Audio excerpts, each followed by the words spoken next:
Welcome back, friends, and welcome for the new viewers. Ooh, the camera is weird. It look yellow. Oh, let me fix that. I will try to fix it. It looks a little bit weird.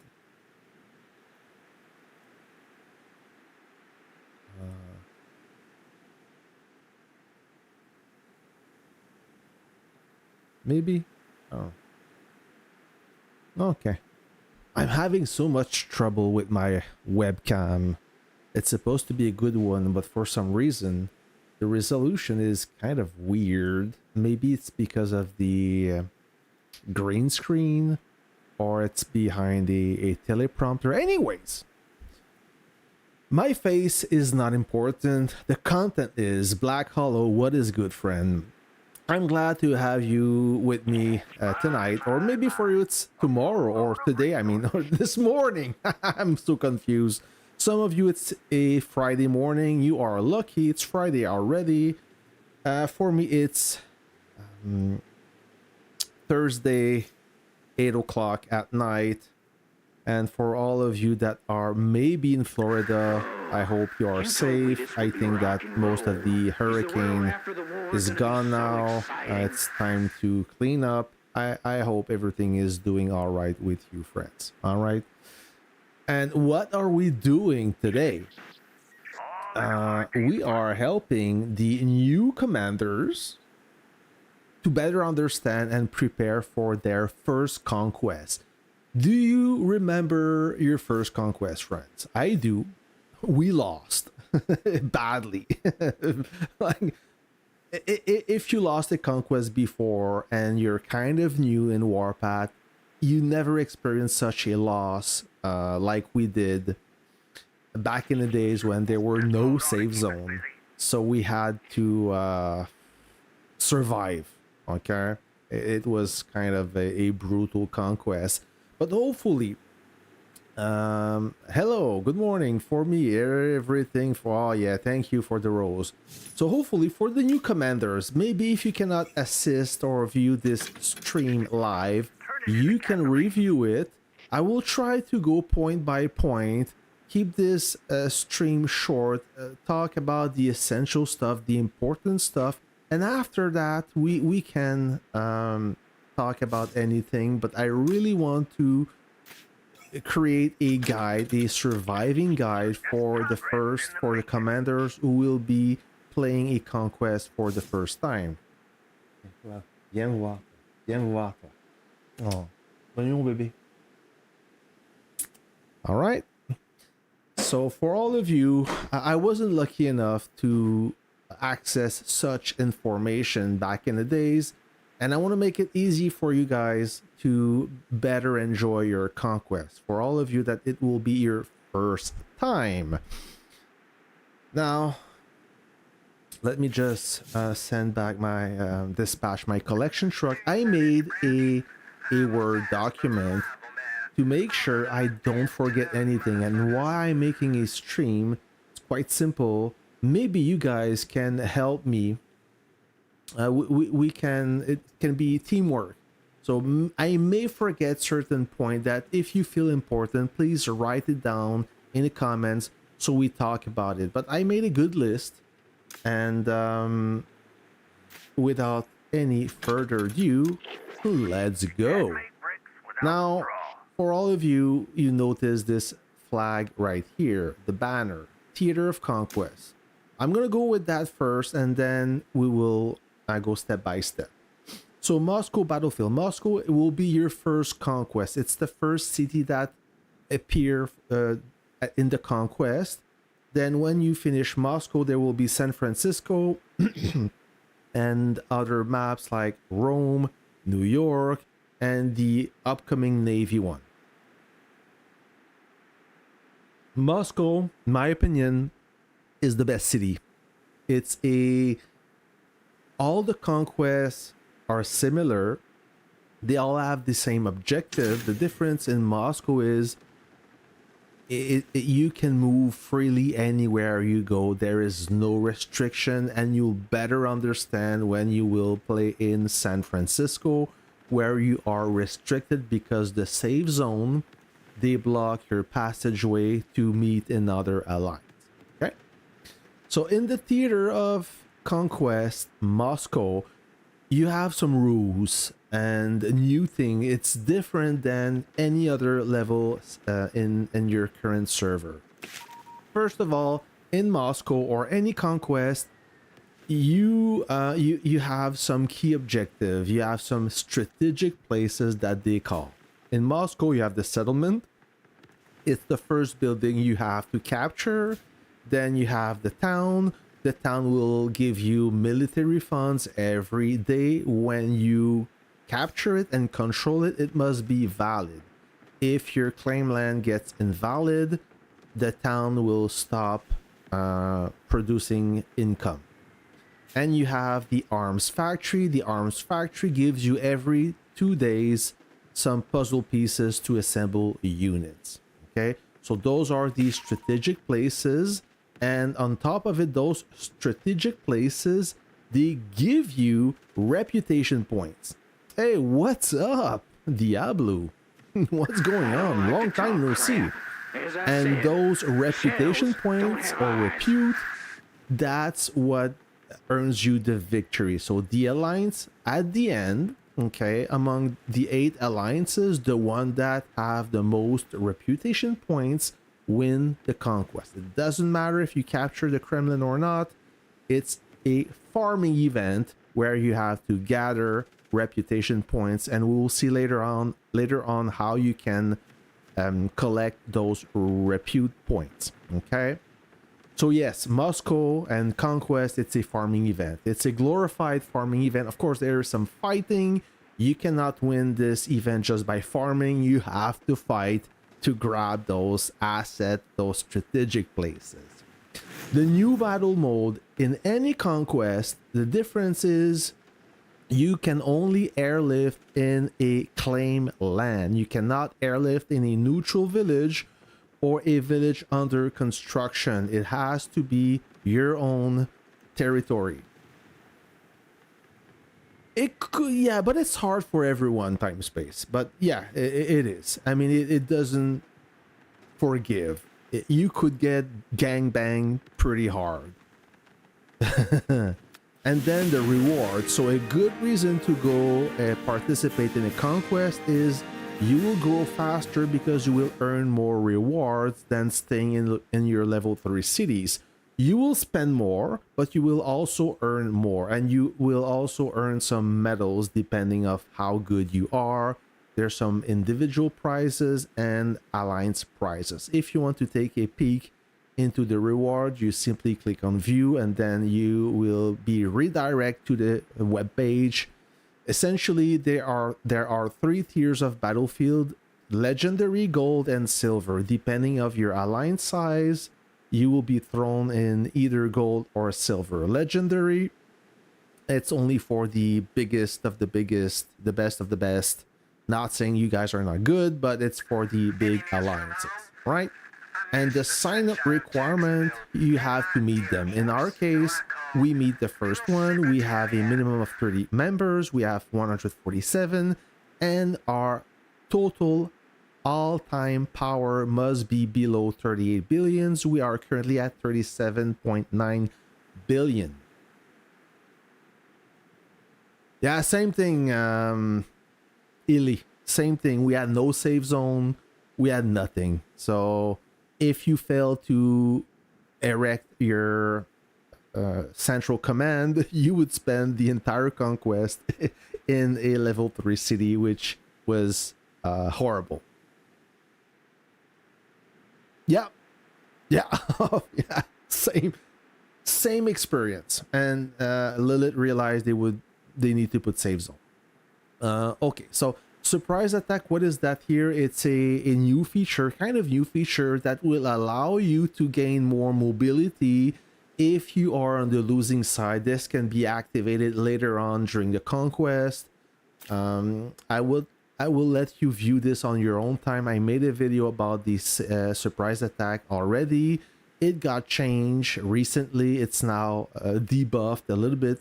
But regardless, surprise attack, At some point, you may want to activate it. It will give you more mobility. It will allow you to jump in a neutral village. So there you go. Now, the Theater of Conquest rules. We are in the warm-up phase right now, and we have to wait until we hit the conquest sign up. The conquest sign up lasts 24 hours. This is when the R5, the leader, or the officer have to sign up for the conquest. You should sign up regardless. If you don't sign up, you will skip this rotation and enter the next rotation in 2 weeks. Why would you skip?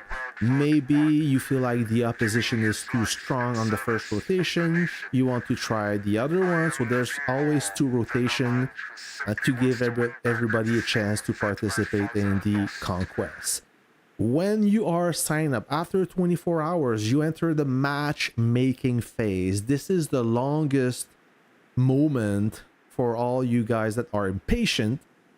This is when Lilith, they manually pick the alliances that will fight among each other. So each Moscow, each battlefield will have 8 alliances. Okay, it's not set well, except for the Paramount Cup where we had 5 alliances, but this is one of a kind.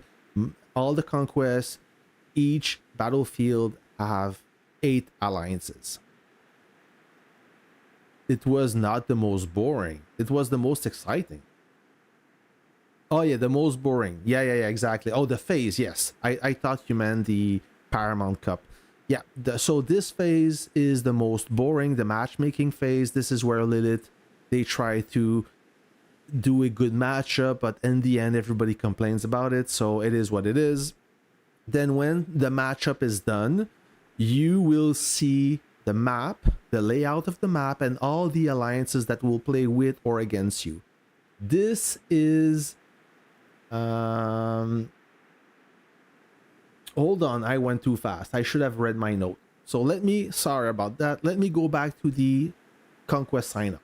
Okay, what you want to do as an alliance in the conquest in the warm-up phase. This is important, friends. Okay, first of all, as officers and leader, this is the time to review your members. Okay, who's active, who's not.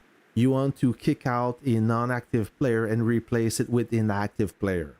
Okay, you may as well review the army, help other commanders to have the proper units and to have the proper modification, the proper officer pairing, so they are ready for combat. Because in the conquest, most of the time there will be a lot of battles, so your personnel, your members need to be ready. This is super important. Okay, so you have to review the member count, the activity, the army, etc.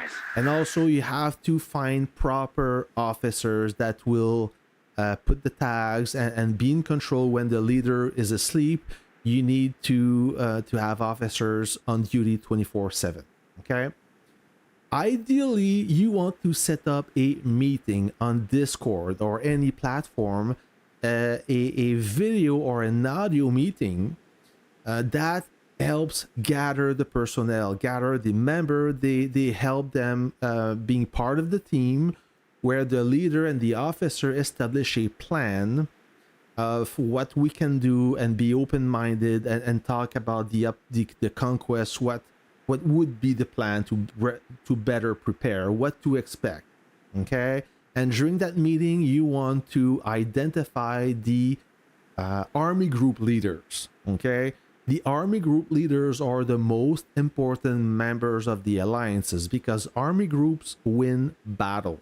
Okay, without army groups, your alliance will get eaten alive. So you need to identify those members and make sure that you have enough of them, and so you can be competitive.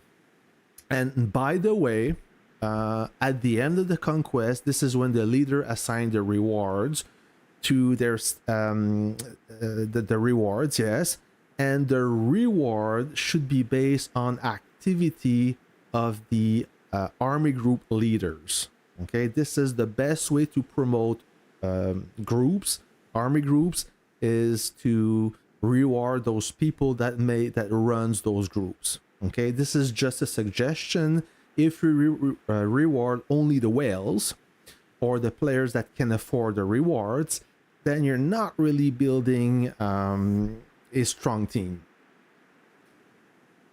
That's my opinion. You can distribute the rewards however you like, as long as you tell ahead how you will distribute the rewards. If you keep that at the end, then nobody expect anything.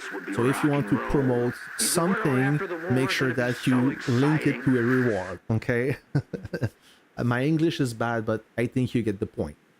After that, when this is done, you want to make sure that all the best fighters have the strongest city titles.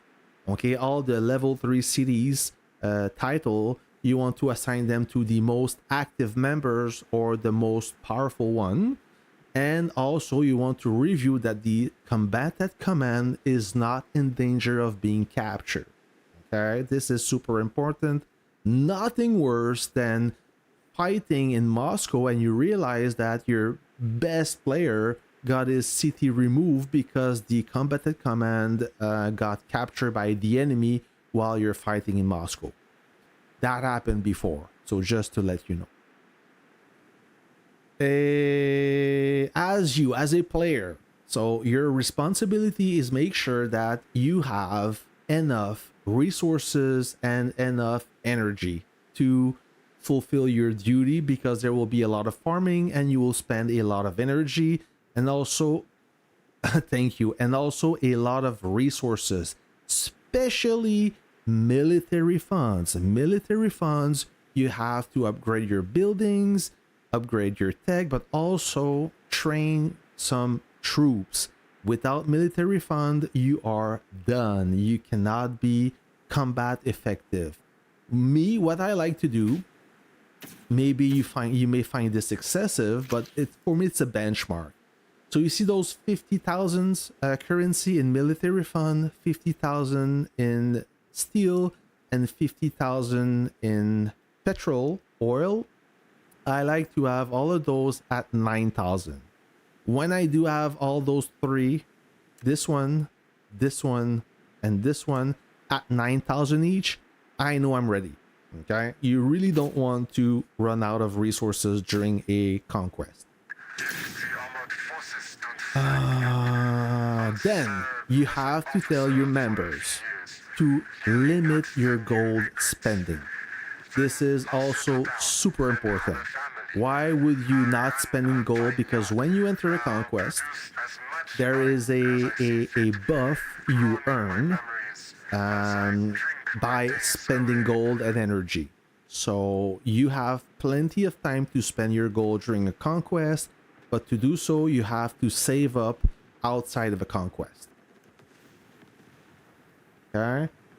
Same thing for energy, gold, resources. Same thing for the resources. You want to save them during a conquest. The trick is you want to spend in a conquest and save during a level 3 city. Also, as a member, make sure you have a title and you don't have one and there is one available. Don't wait until alliance is locked. Exactly. When you enter a matchmaking phase, the alliance gets locked, meaning that you cannot leave the alliance. So capturing a combatant command is not possible. So you're kind of limited. So you have to plan ahead, especially you have to be mindful that the combatant command have a timer. It doesn't, it's not open for contest on demand. You have to wait a certain moment. If the combatant becomes available but the alliance is locked, you may have a problem. Why the alliance locks? It's simple to prevent hiring some people outside your alliance during a conquest. Okay, now we enter the registration phase. Sorry, I talked about that. When you the conquest sign up. Okay, when you sign for the conquest, a good practice as an R5 would be to demote everybody to R3. Why is that? You want to prevent a spy being in R4 to kick everybody before the sign up or before the matchmaking phase enters in effect, because when the matchmaking phase is effective, then the alliance locks. What I'm trying to explain you is, in the past, there was one alliance that got compromised by a spy who gained R4, sorry, and just before the matchmaking phase, just before the alliance would lock, he kicked everybody out of the alliance, so the alliance enter a conquest with only a 1 R5 and 10 R4. So you really don't want that. If you don't know the alliance well, a precaution would be just to demote everybody R3. So you the leader and deputy leader, you are in full control. Then once you enter the matchmaking phase, you can promote everybody according to how you think it's the best. Okay, but this is just a precaution. So matchmaking phase, the boring phase, I'm gonna skip that. You have to wait. Then when the matchmaking reveals, this is where you see against, this is where you, or when you see the alliance you will be playing against and with. It's time to make friends. It's time to make contact with your allies. Usually you want to have a 4 versus 4 since there are 8 alliances, but I've seen 5 versus 3, I've seen 2 versus 6, and even 1 versus the rest. Everything is possible, there is no rule, but one good practice is to open a Discord channel, invite the other alliance member so you can share one Discord, therefore you can communicate and report stuff so everybody sees it. In-game message is still okay, but there's some limitation.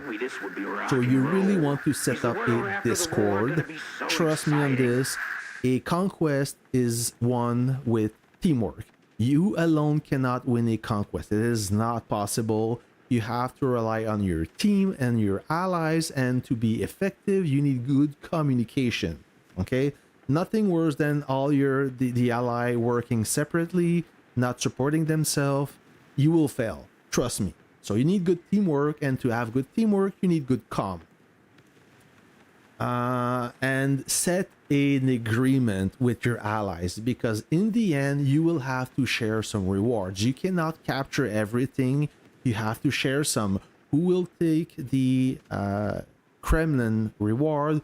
Who will take the settlement rewards? Who will take the town? And so on and so forth. Make sure you write this and everybody agree to that, and you stick with the plan. Otherwise, you will be labeled as a traitor, a thief, and there's nothing worse than having an agreement and not respecting the agreement. Whatever happened, if you win, make sure that you respect this agreement. If you lose, then you lose. Nothing you can do about that. Okay? And you want also to elaborate a plan. You have 24 hours before you enter a combat. You want to elaborate a plan, how you're going to deal with that, because on the map you see the layout, which alliance starts where. So you can set a plan of where you should go, and so you respect that plan.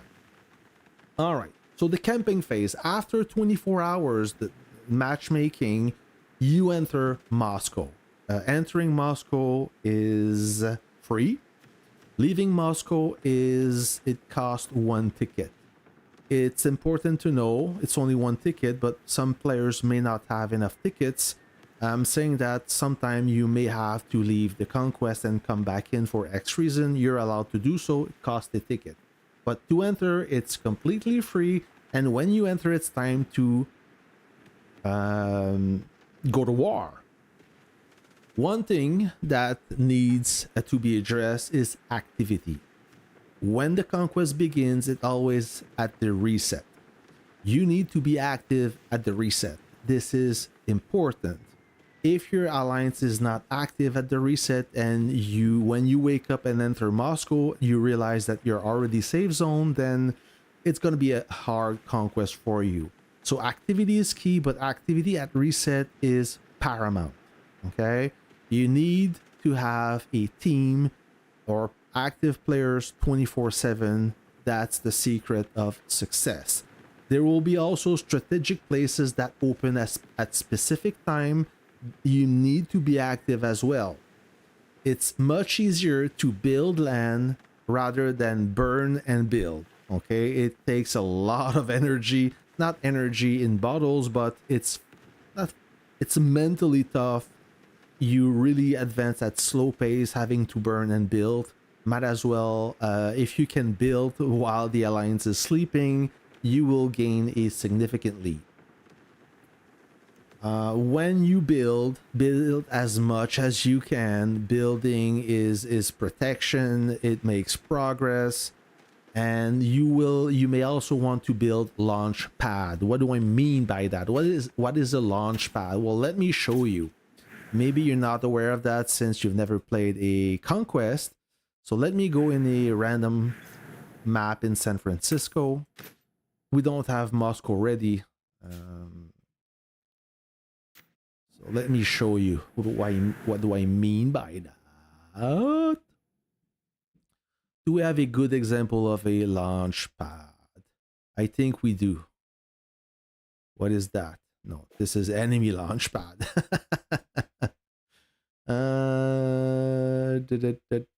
Well, this is kind of a launch pad. So do I have a better example? I think I do. So what is this? Okay.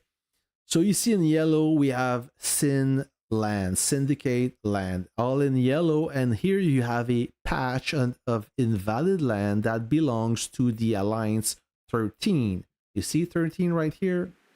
Okay.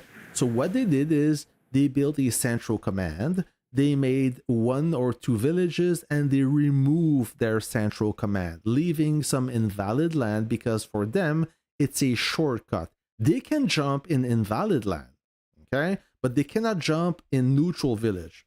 So if they are right there, and let's say that Sin is under attack in this area, 13 can reinforce and teleport immediately in this zone right there to support their ally. You need to build as much launch pad as you can. That will give you great mobility. That will give you a spot to land.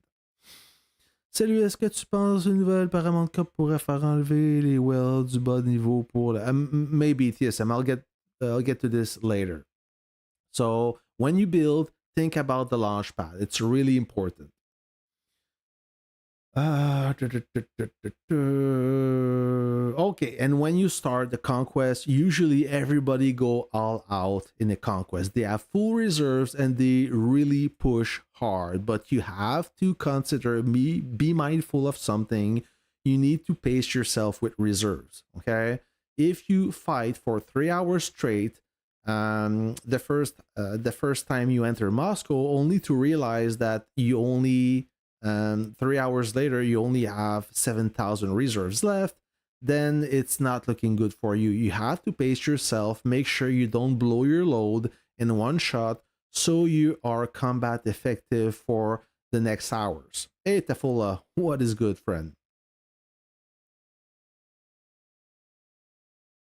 There may be some action here. Or not. So pace yourself with the reserves. Don't go all out like a retard. If you have 0 reserves, then you can fight and you can help your friends. Build efficiently. So when you start Moscow, you want to build efficiently. Like, let's say, take example 13. So let's pretend they start where the settlement is. They capture the settlement and they build a strip of turrets toward their first objective, the military lab. You only need to build 1 village wide. You don't have to make it 2 village wide. It takes too much for nothing because you have limited build points. And by the way, hello Zogi, by the way, the build points are separate in a Conquest. You don't have to save your regular build points. You have your own build points in a Conquest. So you build toward the military lab, and then you expand it a little bit. You can build around it to secure it better, to prevent the enemy from robbing it from you. And then you keep building only one village wide in some key area like the town. You see the town, it's well surrounded. So you really want to avoid wasting your build points where it's not needed, and when there are some key or strategic places or key places like a bridge, you want to reinforce that, because bridge is a tactical point. You want to control that better, so build a little bit more around it. So this is how you should build during a conquest. Don't spend too much energy. Okay, so in the conquest, so I'm gonna have to log into a different account so I can show you inside, because I'm not in the conquest, so for me it's kind of hard to show you. But let me I'm gonna log in, and hold on, I'm gonna put this on pause for a second. I'll be back in a few seconds. Hold on.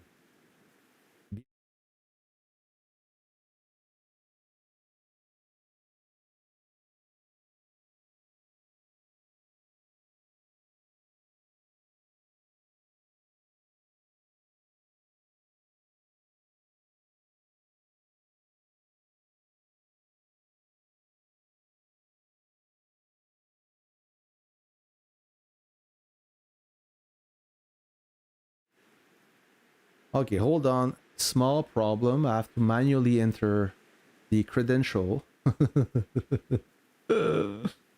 I thought it was saved, but it's not. Let me find it. You should make chat visible on your stream. It can help you make videos. Oh. Yes. Diablo. All right, let me find the credential so I can show you better.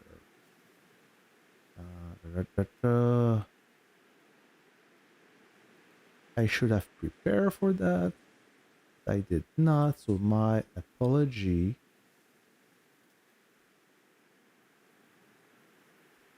Okay, I'm gonna go dark mode for a second, and I'll be right back.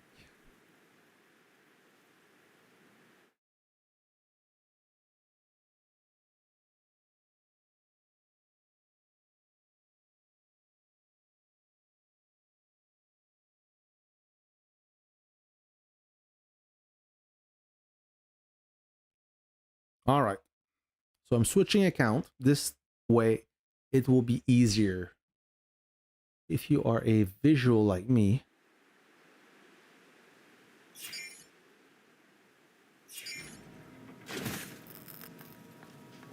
All right.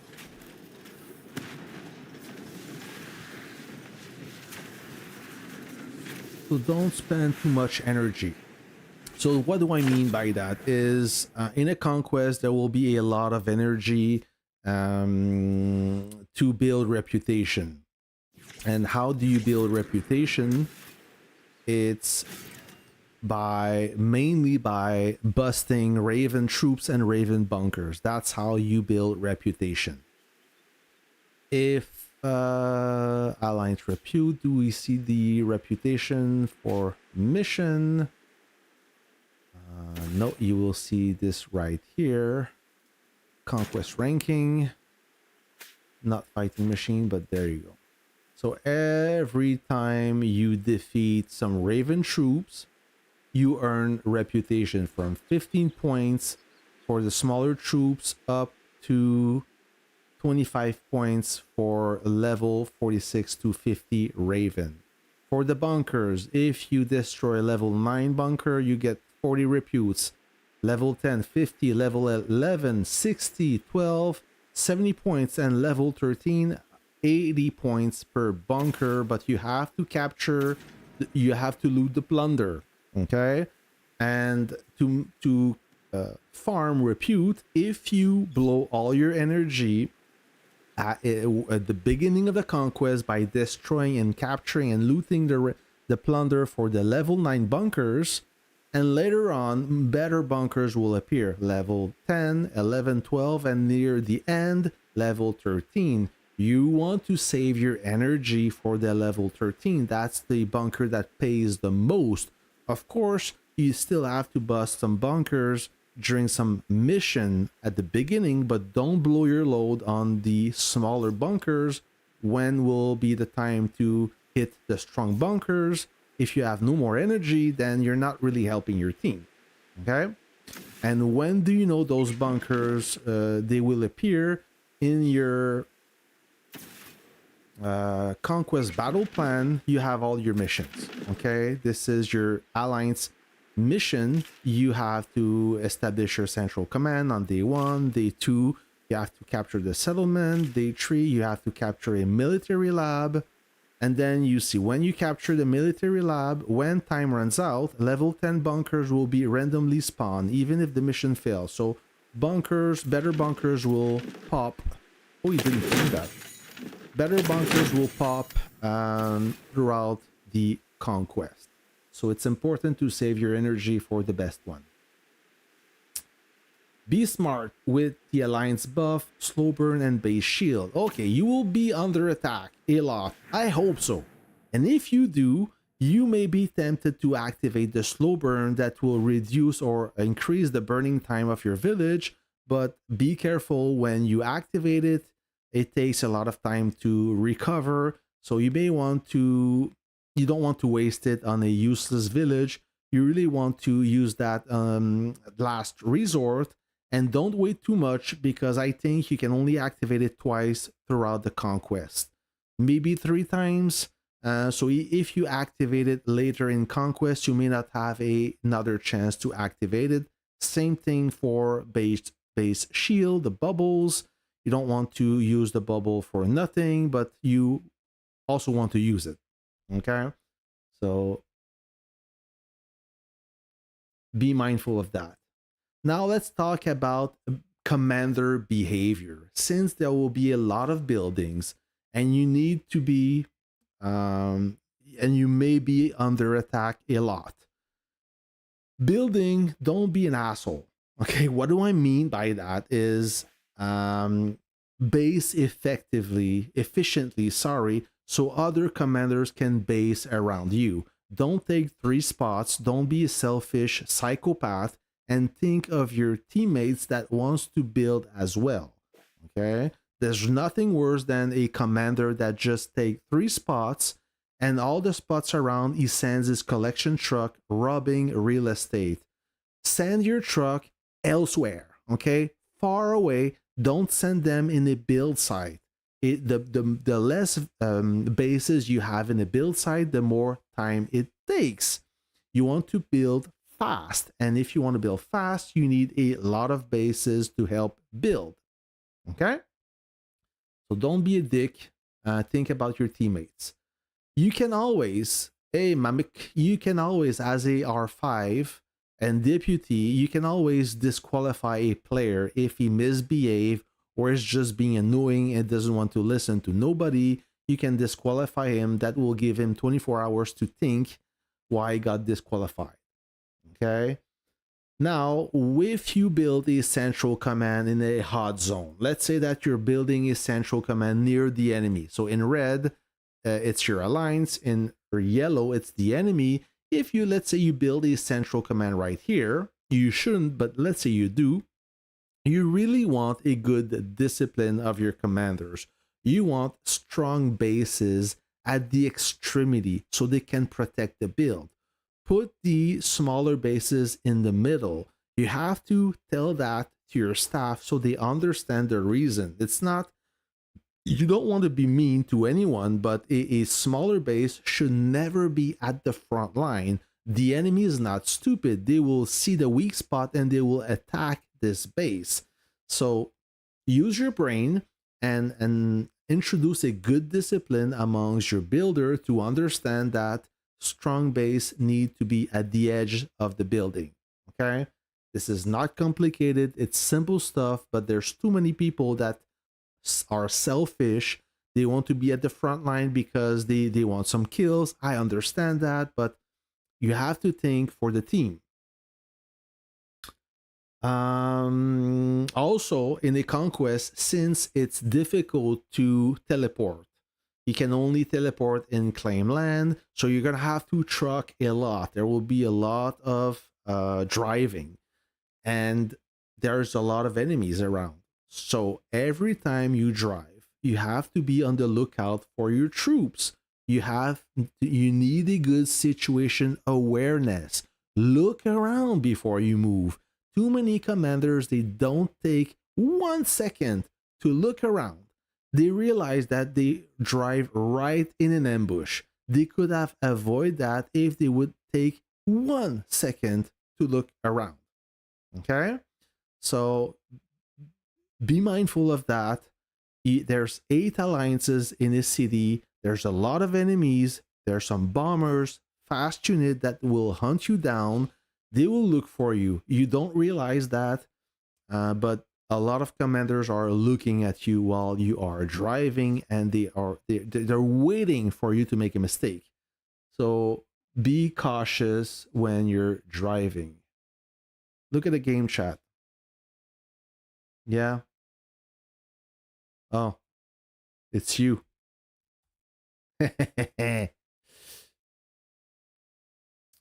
Yeah, I talk about activity on the reset when the event starts and every time a strategic place open. So if you look at the center now, the blockhouse will open in 24 hours, I think.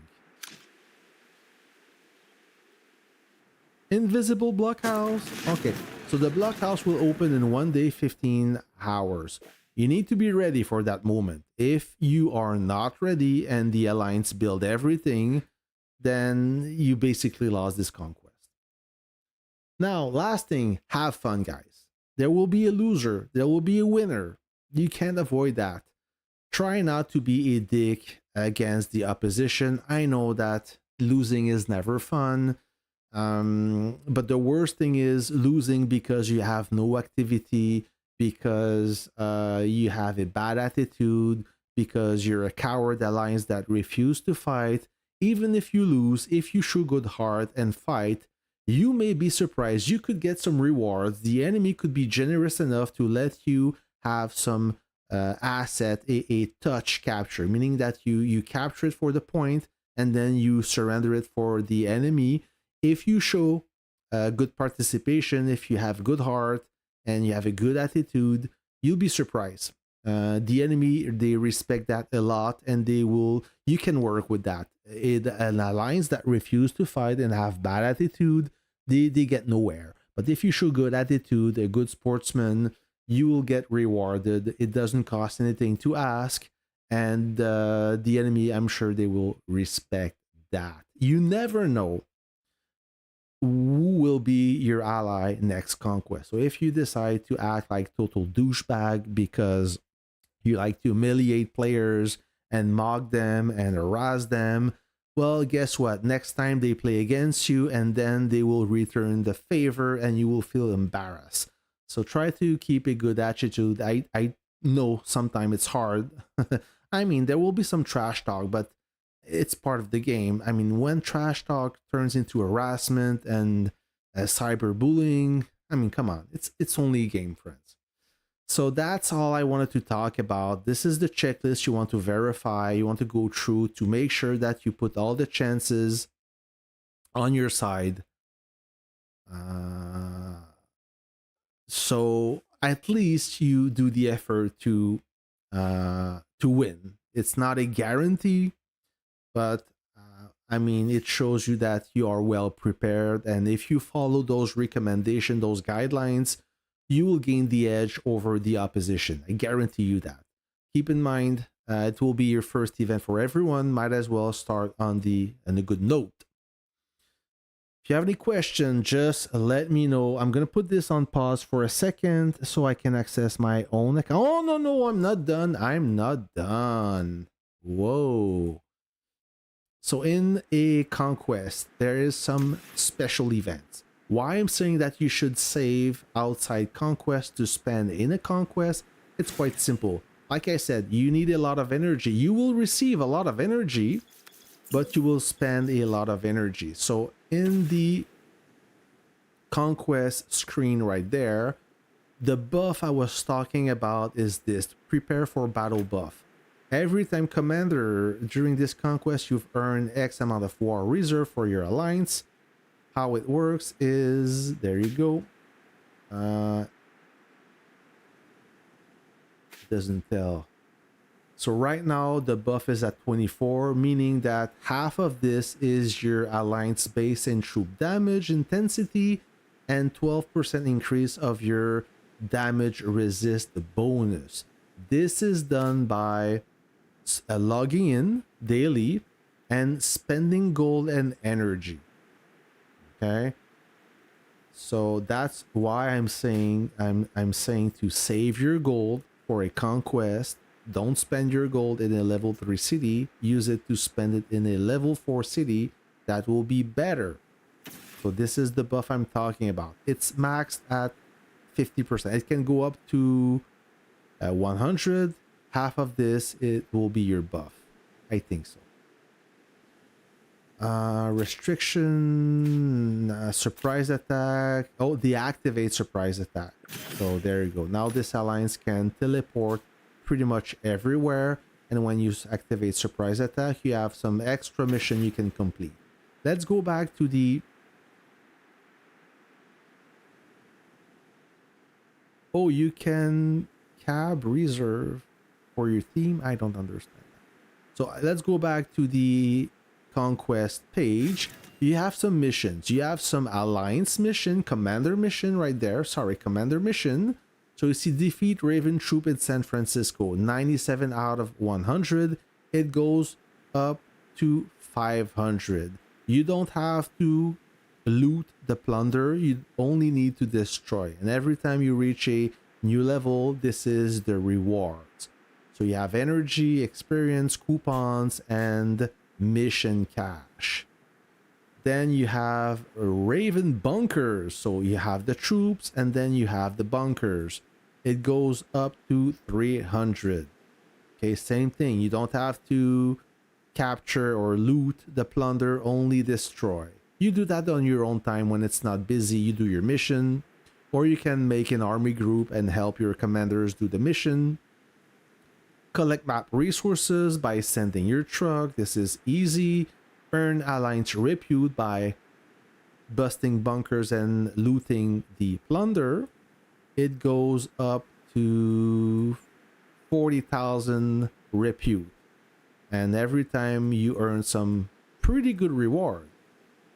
There are some killing mission. Kill a total of 10,000 enemy reserves. So he didn't reach his 10,000. It goes up to 25,000. And all those missions are done. Then alliance mission. So alliance repute. All the commanders in the alliance, when you do your repute, it counts for the alliance repute.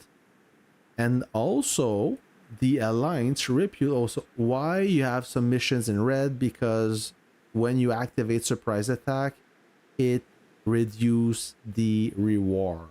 So we have to sacrifice something for the extra mobility.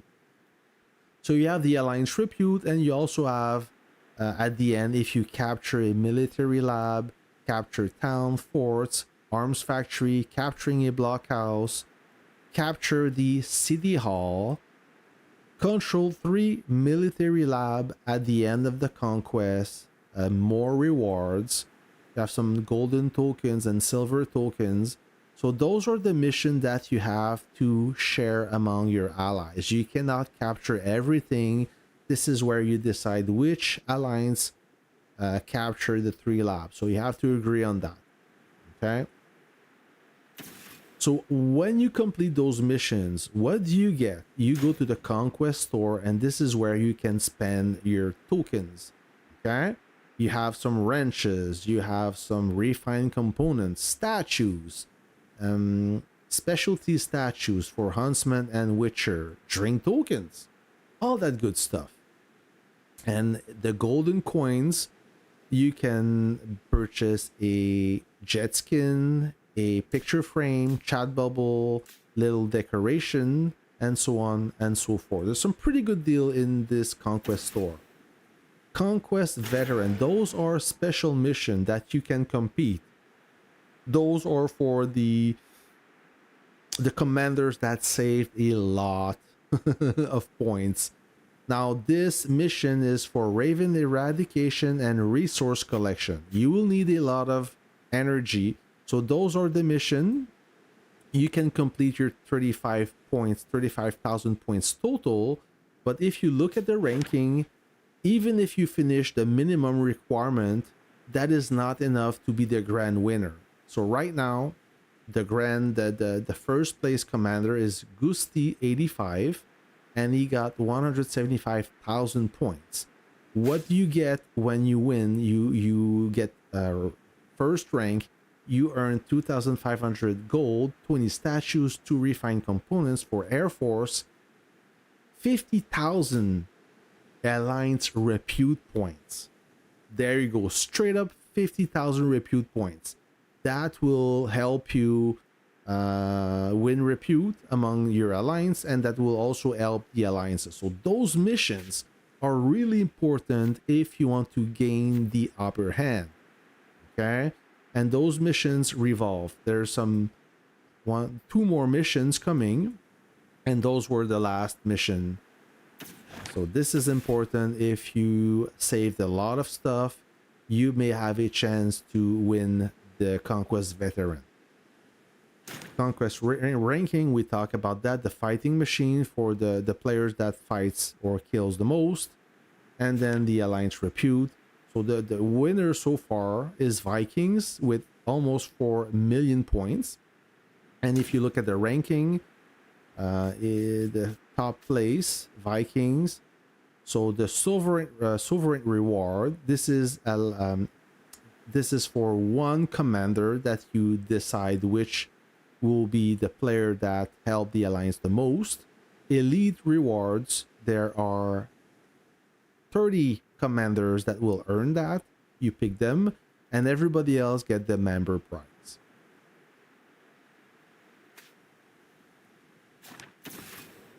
I think I talk about everything.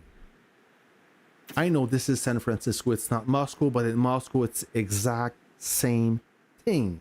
Doesn't change. All right, so let me log off this account real quick. Be right back.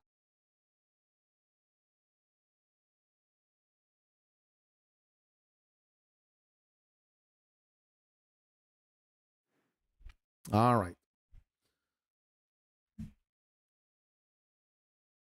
Time space. I've seen a few conquests where one team won everything. It is easier in Cairo because there is coalition. But I think it's kind of hard to win everything. Oh, TSM said no, 1 versus 7, it's impossible to win and no alliance is ready to give all rewards. It's not impossible. I've seen it once, I think. Lanky boy, hi Mag. You okay? Been meaning to catch one of your stream. Ah, there you go. The account Daddy Shark Doodoo. What was his name before that? And what was in S40? No, it was TMLSS, I think. TMLSS in FWZ. Powerful player. Hello. I notice you're in the same conquest as me. I'm Grim from Fire. Oh, I know a lot of players in Fire. I know Ping Ping, Le Barjo. Right now my name is Wacky, just for fun, lol. Yeah, you guys are killing it in Fire. You guys are killing it. Oh, the top tactic is back, and look how many coupons I saved for the top tactic. Not gonna buy a pack.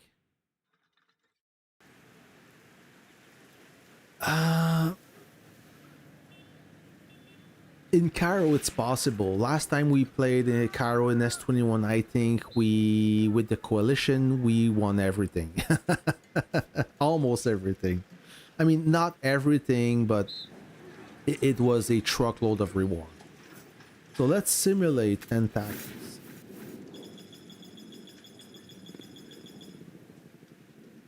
Eh.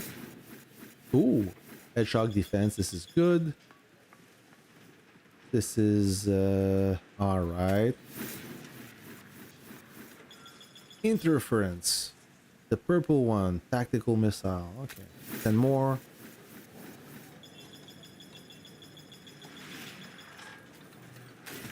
And I'm done.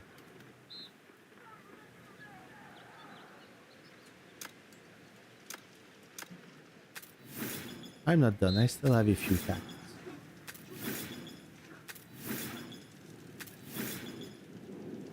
Ooh, this one is good. Banner of utility.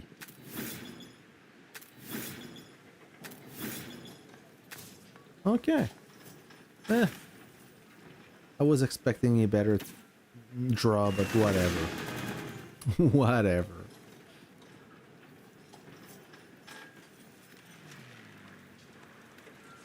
No TSM, but when you're part of the coalition, either alliance, if let's say I'm in Alliance A and I'm the same coalition as the Alliance B, whatever the Alliance B capture, it counts for the coalition mission.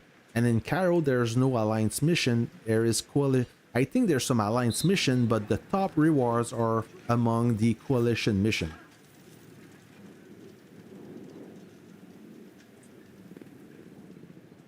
Oh, Lanky Boy, yeah, you're in SV42. Oh, there was a nice battle today.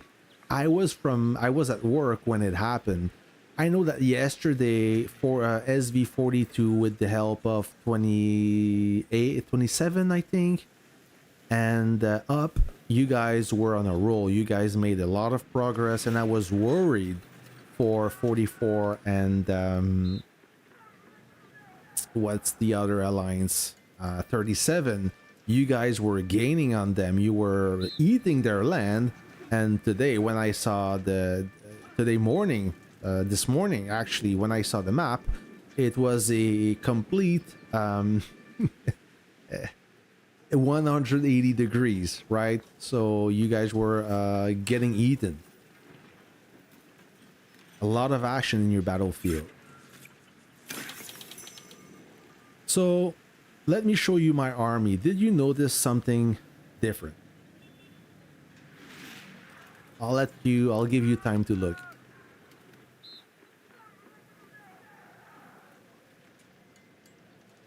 You want to see a tactic, Mamish? What do you mean? You want to see a tactic in action? So did you notice something different? This guy. So, yep, I got the cowboy. If you look at the officers right there, on my main battle tank, the captain is the cowboy, Wings of Wanderlust, and the aide is Madame Havoc. And on the cowboy, I train him with the coin toss, the lucky coin of Uncle Ivankov. I did add a rocket truck. That is true. So I use this skill, the 10% damage intensity and 10% damage resist. That stacks twice. So it's 20% damage intensity and 20% damage resist. All right. And on top of it, I train with the increase of this officer skill resilience by 30%. So this is for the cowboy. And Madame Havoc, I have the damage resist of 15% and the 20% damage intensity plus a 20% if the troop is shielded. So I think I'm not doing too bad. The tactic I have. Oh, let's see the tactics. All right. Let's see the tactic. Not this. This. It's confusing. So the air assault, demolition grenade. I like this one. The demolition grenade to wipe artillery works really well. The tactical missile, not as strong as the grenade, but you have more range. Airspace control, I rarely use that. Rain of Apocalypse, the most powerful tactic out there to kill one enemy. Creeping barrage, I use this quite often for my artillery when I'm tanking a base. High-tech material, and never used it. Reactive armor that gives you a blast mitigation increase of 165%. I used it. I didn't notice much. Maybe it's only me. Range strike, same thing as the creeping barrage, but it's a little bit stronger, 27%. Oh no, the creeping barrage is better, stronger by 36% versus 27. Emergency medikit, never use that. Mobile hospital, same thing. Hedgehog defense, really useful when your base is under attack. Increase base garrison damage intensity by 20%. Smoke screen. Oh, let's upgrade this one to the top. What does the smoke screen does? Fires a round of smoke shells to an enemy ground force troop within 2 grids of your selected ground force troop, preventing the enemy troop from attacking for 6.6 seconds. Oh, that's pretty good. And it reset load time, so for 6.6 seconds, the enemy cannot attack you. I like this one. Smoke screen. Elastic defense. It slows down the enemy ground troop within 7 grids by 85% for 10 seconds. Oh, there is no escape. Field fortification. I use it quite often to buff your tanking unit.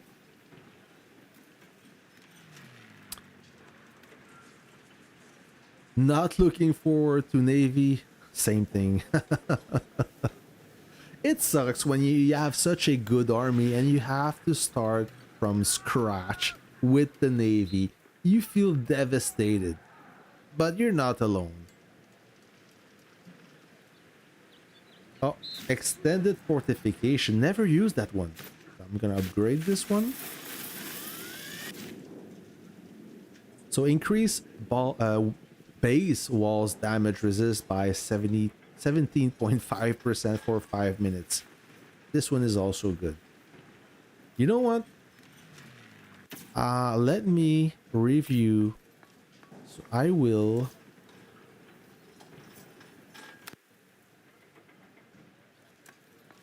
elastic defense. I don't want that.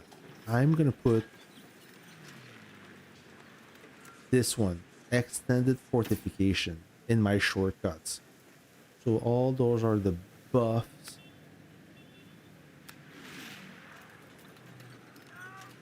All right, now I'm all set. So when my base gets under attack, I'm gonna use this. I'm not gonna use it right now, but this is the skill I'm looking for. Fuck a Navy. Yeah, fuck Navy. I mean, it's really polarizing. A lot of commanders, they hate the Navy already, and a lot of commanders, they're so excited by it. I mean, new content is already cool. Is a must. You need new content to keep this game alive. But I fear the most with the Navy. I'm not gonna lie. I've seen the introduction of the Air Force, and it was a complete disaster. Not the unit themselves, but the game literally was unplayable. It was so laggy at one point that the game was not responding. Air update was at 3.0, but yeah, I get you, Kev. It was a total disaster. You had to leave the game and relog in. The game would run fine for 5 minutes, then everything would stop working, so you had to relog. You had to install an older client, a game client that would fix the issue for 10 minutes, and it was just a nightmare. It was shit. Absolutely horrible. And I hope that the Navy will not screw up the game. I know it will, but how bad? It's not if, but when.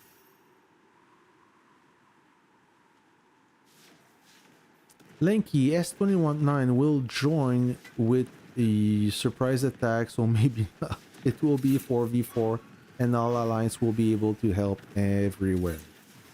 We're gonna see about that. Smokescreen is very useful when you are facing a stronger unit when you use your light. Oh, Jay, I'm gonna remember that. Especially when I face a strong unit. Imagine you face Sing Song and he thinks he's gonna one-shot you. You pop the smoke screen and you realize he fucked up and it's too late. You defeat him. Yeah, I imagine this scenario in my head. G37 and AE44 are mostly Asian teams. That is true. A lot of Asians. So one morning they pushed, and the other time in the day you guys pushed them. It looks like G37 did a mega push this morning.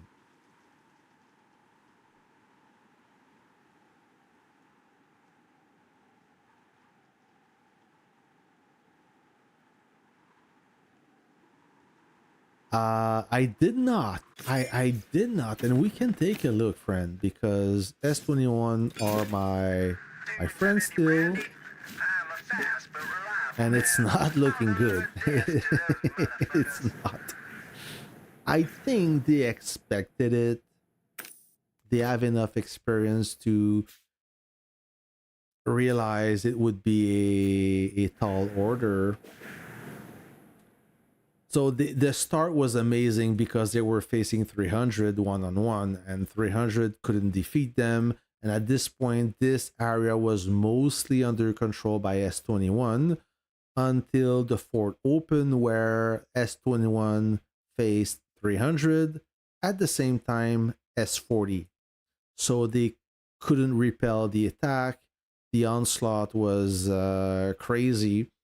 And this morning or earlier today, they had the town still, but it was invalid. So they lost that, and they lost all this patch of land right there. So a lot of determination from S40 and 300. Okay. So it's basically 2v1 on this side of the map. S21, they had the control of both bridges. They lost that. They reach the fort? Yeah, I believe they reached the fort at one point. Yeah, they were there. Like their best moment, not the best moment, but the farthest they went was just outside the arms factory, and then they got pushed out of this zone, and then they are slowly retreating, protecting not much. They lost the lab. They're pretty much safe zone at this point. Not almost safe zone. They're basically safe zone. They can't go anywhere. So is there any battle? There was some intense battle earlier today. So this is the deal with S21. They will be defeated. The opposition is too strong, and on the right side, I mean, is a catastrophe. Like 4 alliances are being controlled by UKR, basically. I know that at this point they have the support of S40 and 300, but they didn't need that support because UKR, they were doing really well before the fort opened. They were able to stop KJK and FWZ. I'm not going to be mean to them, but they failed to work as a team. And I think that at this point, FWZ, they're hopeless. They gave up. It was already going bad for them. If you look at the alliance, I mean, No Libra is not the activate surprise attack. Oh, No Libra is back R4. So at one point he was back R5. I'm sorry. At one point he was not R5 anymore. And they lost too much players, too much strong players, and communication was never their their strong point. So UKR, they just manhandle FWZ and the KJK. When the fort opened, even SV or S05 and 24NT, they couldn't help. I mean, no teamwork at all. When I said that teamwork is important, they didn't play as a team. Three alliances would easily defeat UKR if they play as a team, but they failed to do so. So there you go. Three of top four alliances on one side, not much of a fight. Yeah. Because when you, let's say you're a strong team, and to try to balance it, let's say your team is 100 million, 100 billion, okay? 100 billion team, and you say, well, we're gonna make this fair for everyone. We will be playing against three alliances of 50 billion. Three alliances of 50 billion makes 150 billion. On paper, this coalition is stronger than the single team of 100 billion, but in reality, it doesn't happen because the coalition, they never work as a team. They play on their own game, and they end up losing in sequence because they fail to play as a team. So all this fairness thing doesn't, I mean, on paper it works, but in reality is it's a whole another story.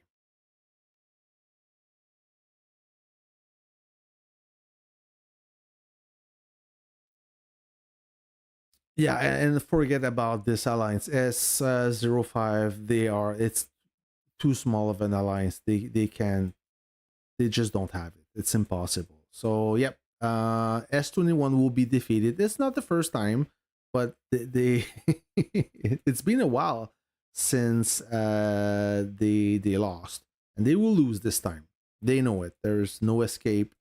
When the blockhouse will open, the first 8 hours they won't be able to jump, so they won't be able to interfere. It will be peaceful capture. Hopefully there will be more fight. Did S21 activate the surprise attack? They have to. Oh, this is S40, my bad.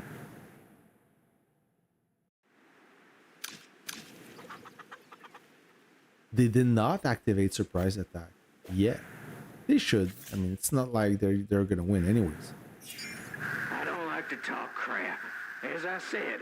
But yeah, but they don't need have support. eyes. UKR, they can manage those four alliances by themselves. And when you look at the map, they were not struggling.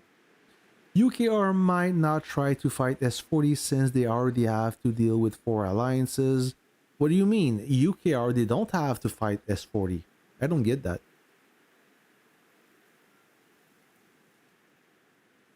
They will change team? Eh, what?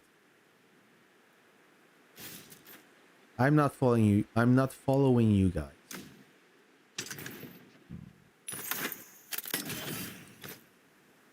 I lost you on that. Do they plan to change teams? I doubt it.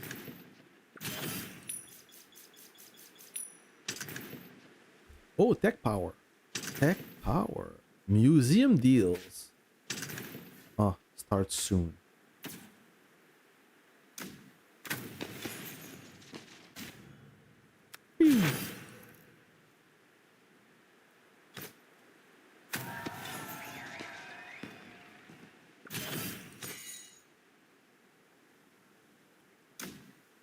Hey, Sky, what is good? What's happening? Are you in a conquest right now? If so, is it boring? Is it exciting? Or you're waiting for Moscow like us? I can't wait to start Moscow. I've been farming. I totally did not play San Francisco. I lost. I didn't. I missed both rotation because I switched server. So I knew, but still super boring. I mean, like, if UKR try to fight for center, which I doubt, even if they try to fight the center, they will be eaten alive by S40 and 300. Oh, extremely boring. Yeah. You're not the only one. Super bored here.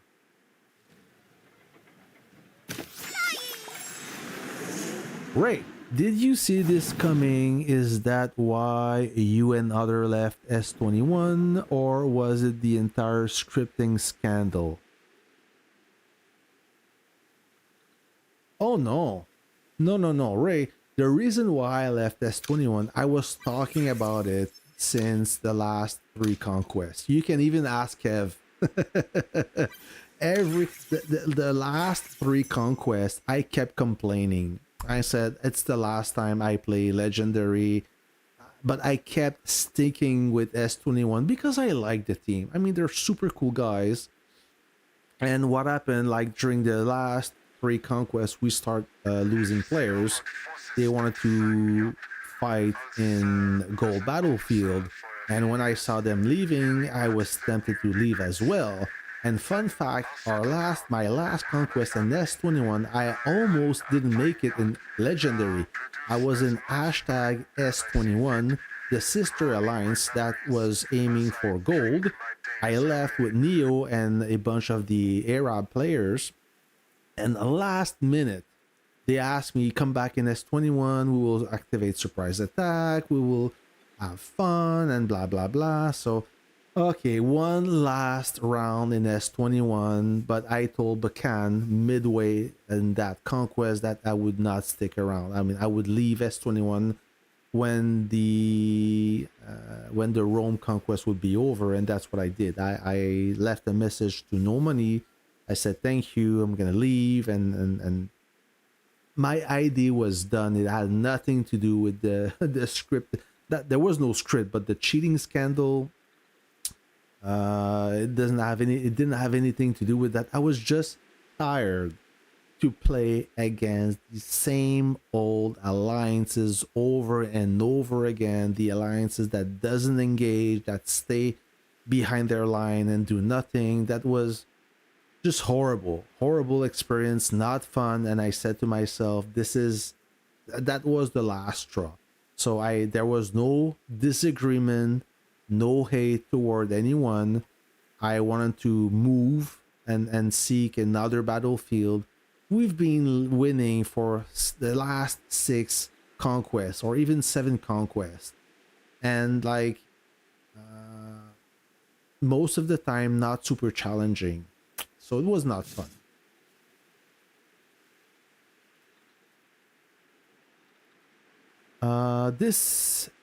That's how 21 is playing right now, not engaging. Lol. Yeah, it's possible. At 2 against 1, I mean, you don't have the upper hand anymore. You don't have the momentum, and you're always defending, so you don't have the power to attack at this point. You kind of expected that. You think when you're getting bombed, your ATG, if you have added an ATG in base, it should automatically run into AA mode. Well, the ATG doesn't fire from inside the base. It needs to be outside the base. It doesn't make any difference. If you have 5 ATGs inside your base, those ATG will not fire. You won't see them firing. They should, though. I don't see why they wouldn't. Especially if your base is getting bombed. If your base is not getting bombed, forget it. But if your base is getting bombed, it would make sense that the ATG would fire back. Just like when your base is getting siege, your units are firing back, right? So why not for a bomber?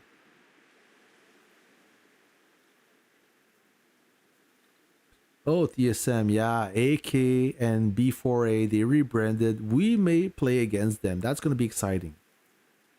Sven Gaming TV, that's how 24. Okay, my name. That would be a smart idea, but how would you be able to switch it back from AA mode when you get attacked, also being bombed at the same time? That is a good question. How can you manage that? You could manage that in this panel right here. You could switch it manually, but you have to do it. And now after you left S21, they get burned and you're not pretty lucky.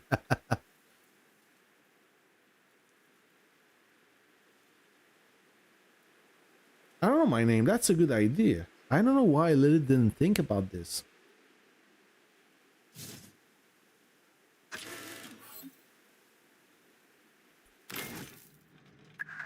father fought as a young man in World War I, Uh, giving his life in service of the nation. I am nothing more than a man who simply wants to win back the thing that my father lost.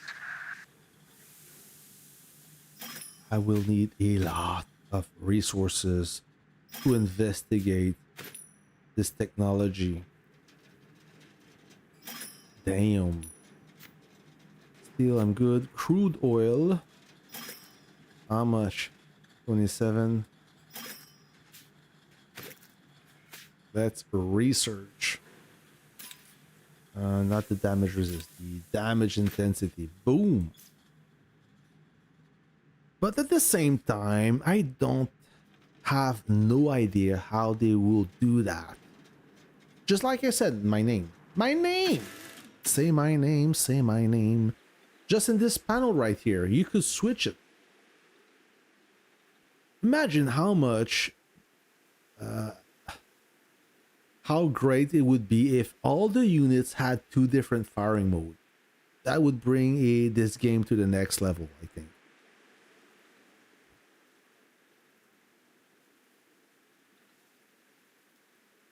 Yeah, TSM, but when the ATG gets bombed, you cannot switch it back to land mode and retreat or recall it back to base.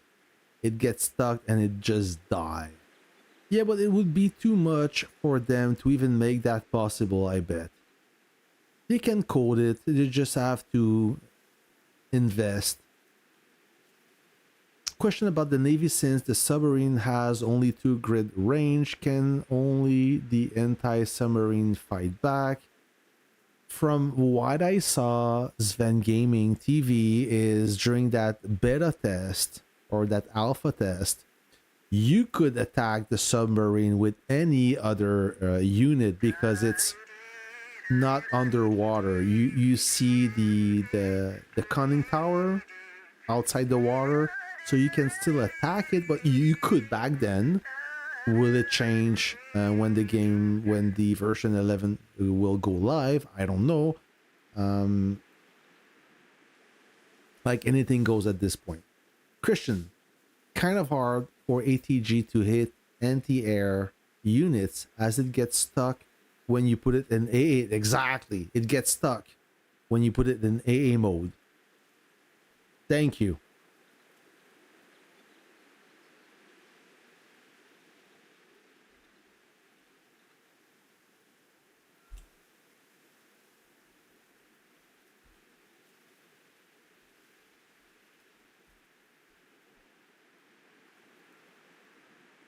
They why have anti-submarine? Maybe the anti-submarine hits the submarine harder. I don't know. Yeah, since if you pair Maestro with Golden Eagle on ATG for air defense is too overpowered. Anti-submarine unit can see it 4 grids. All other only see 2 map grids. Ah, thank you, Tom. Perfect explanation. So there you go. The anti-submarine have an advantage countering the submarine where the other ships don't have.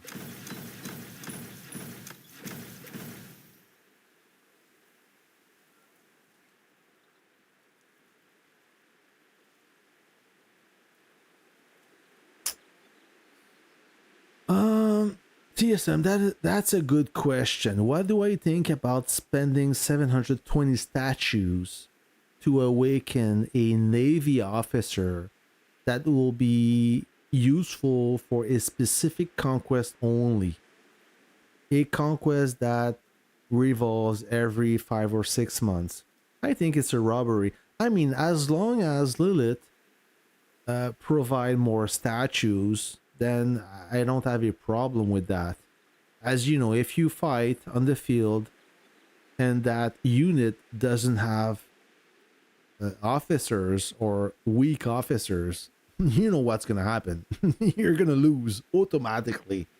Like, officers makes the unit. Navy conquest will be every second conquest. Are you sure? Will Lilith put a limit on how they will release the modern unit update like 9 and you need to wait a few weeks or something to 9.1 and so on? No, I don't think there is a. Oh, I think there is a limit. Yes. If I recall, it's you don't gain access to 9.2 right off the bat. I think there is a delay, but I could be wrong. Oh, you told me this would be rock and roll. Is the world after the war gonna be so exciting?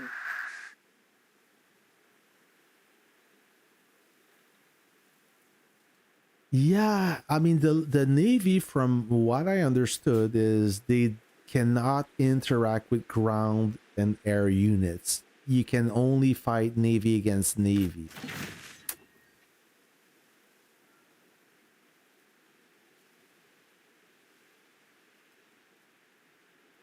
But what are you gonna do, TSM? You're just gonna skip the Navy? If you can, I don't think you can. If Lilith is smart enough, they won't allow you to skip the Navy.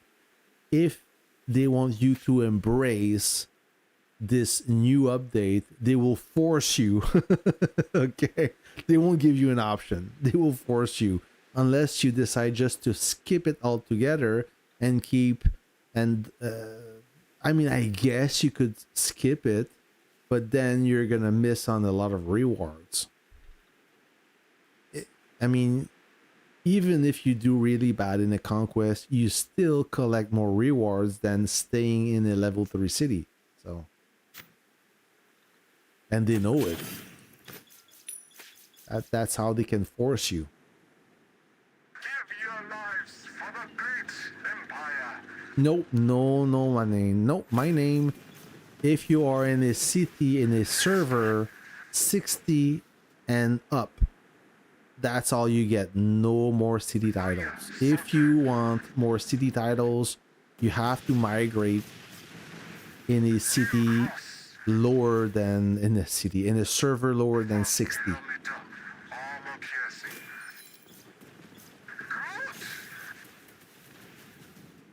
Somebody said that, hold on, they can't view the chat.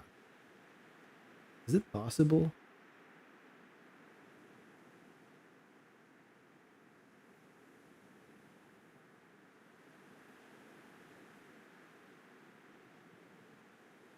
Oh, cam is frozen? It looks like I'm making a finger. I can't do anything about that. Can I? Let's see.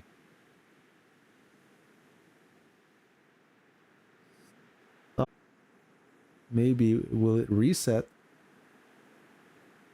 Hold on. Properties.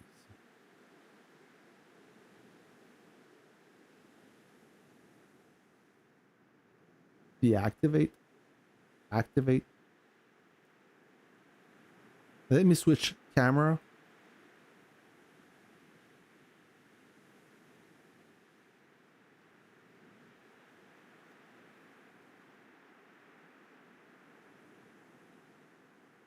Trying to reactivate the camera and hold on.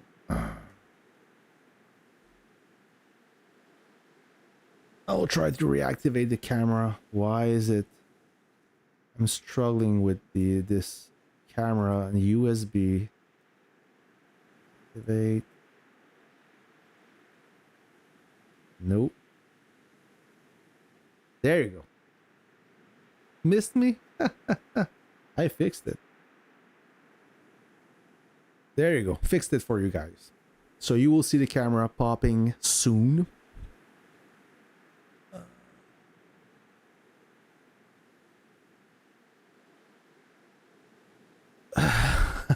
Fucking Evie.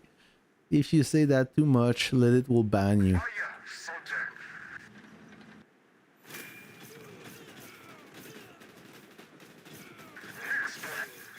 Now I fixed the camera, bro. So it's definitely my camera. It's not the Wi-Fi, and I hate this camera. No doubt. Confirmed from kilometer armor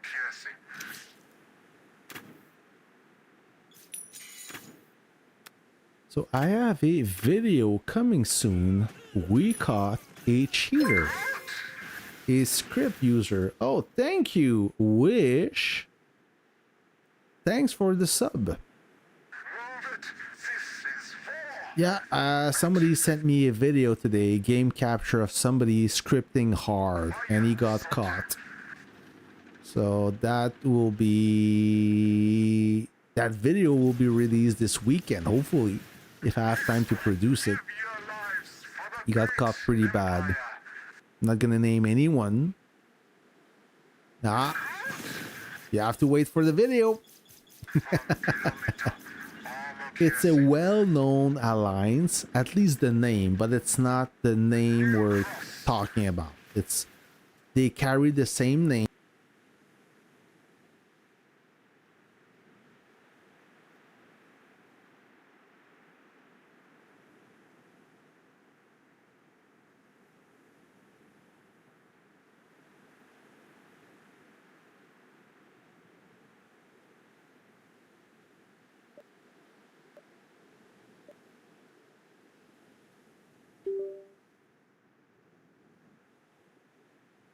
Yeah, I know, it's freezing. I'm deeply sorry for that. The camera there is a problem with my USB port.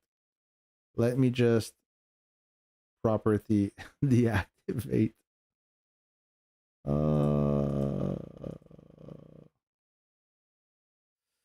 So this is me, the other angle. I'm gonna unplug the USB port, replug it, and hopefully the camera is detected.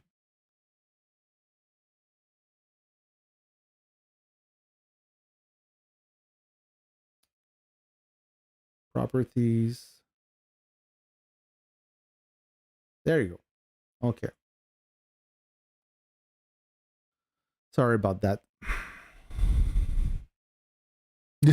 Yeah. Free speech, but there's no free speech in China. So yeah. Oh, the sound is not working. Let me fix the sound as well. Ay, ay, ay. There you go. Move it. This is war. I was saying, yeah, about the alliance, about the player in the alliance getting caught scripting using it. Oh, my camera is still freaking out. Hold on, guys. Hold on, guys. Hold on.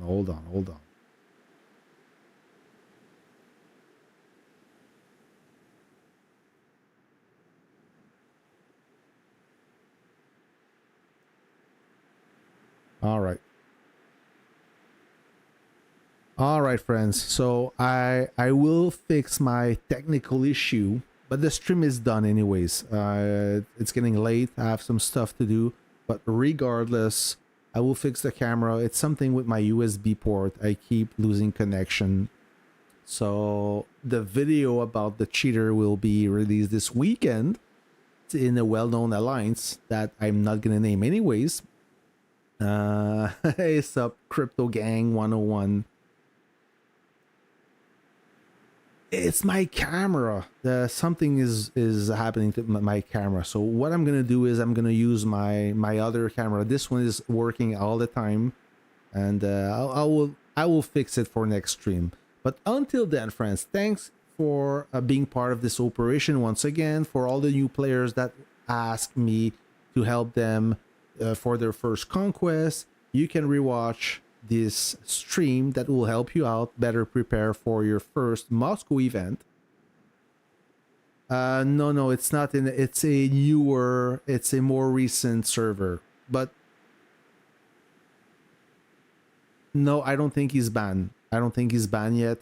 He may be after this video, but you'll see. Stay tuned for this exciting content that will be released this weekend, friends.